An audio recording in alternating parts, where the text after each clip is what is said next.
कार्यक्रम के सभी श्रोता साथियों को हमारा नमस्कार। मैं हूं आपका दोस्त हेमंत मोहन। तेरी मेरी कहानी में आज हम आपको सुना रहे हैं एक पाती मां के नाम।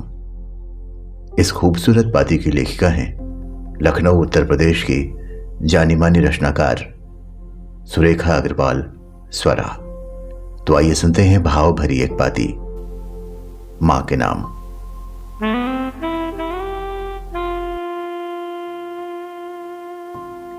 मां, कहते हैं इस बेहद खूबसूरत शब्द की रचना ईश्वर ने तब की जब उन्हें लगा कि वो सब जगह नहीं पहुंच सकते, और फिर उन्होंने हम सबके लिए मां बनाई।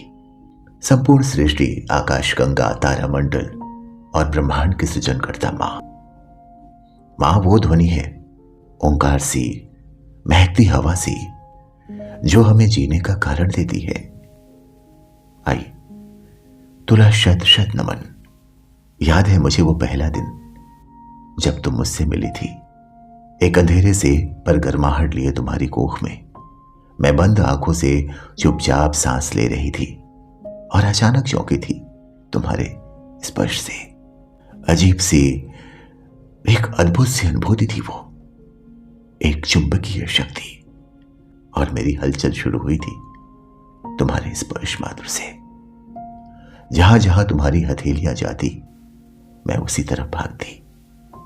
धीरे धीरे तुम्हारे स्पर्श से मैं बढ़ रही थी और तुम बड़े प्यार से मुझे सींच कर सूचित कर रही थी।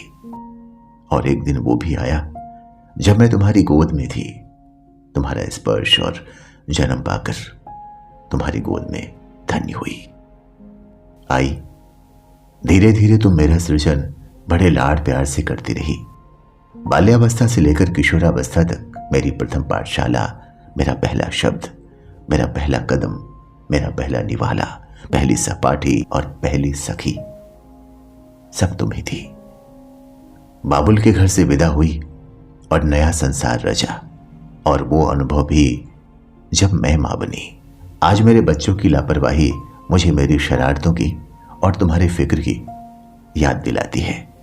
वो रिजल्ट का दिन हो या पेरेंट्स टीचर मीटिंग, तुम ही याद आती हो।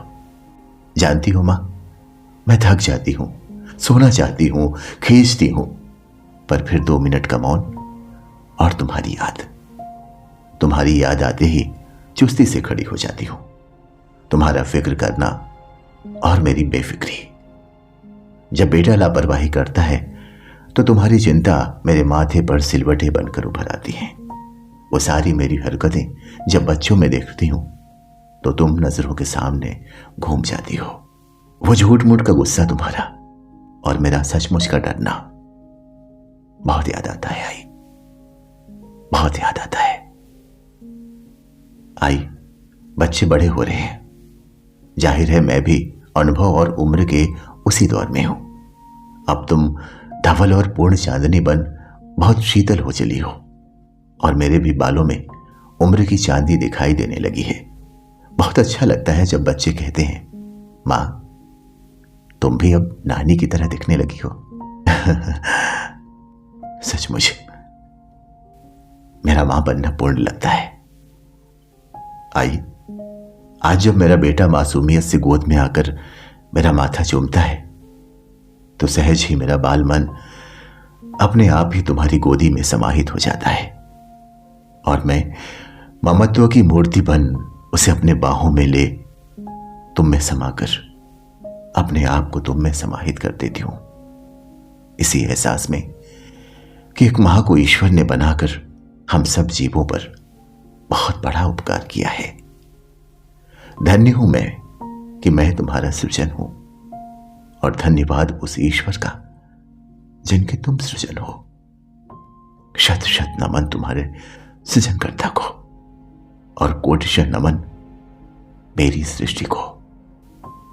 आई, आज मैं तुमसे दूर हूं। 28 साल से साथ छूटा है तुम्हारा और मेरा।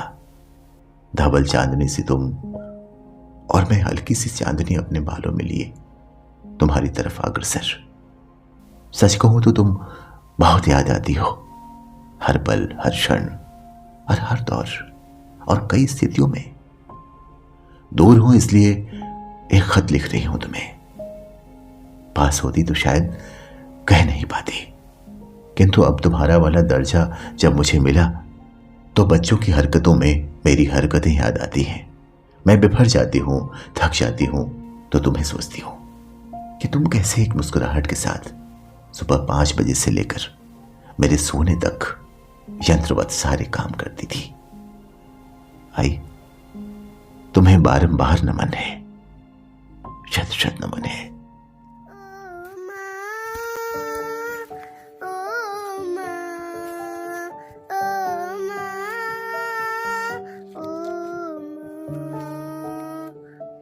अभी आप सुन रहे थे सुरेखा अग्रवाल स्वराज की लिखी एक पाती, मां के नाम। उम्मीद है दोस्तों कि ये पाती, ये खत आपको अच्छा लगा होगा। आपके कमेंट्स का हमें इंतजार रहेगा। तेरी मेरी कहानी के साथ एक और कहानी के साथ हमारी आपसे पुनः मुलाकात होगी। अपना, अपने अपनों का और खास तौर से अपनी मां का बहुत ख्याल रखिएगा। नमस्कार।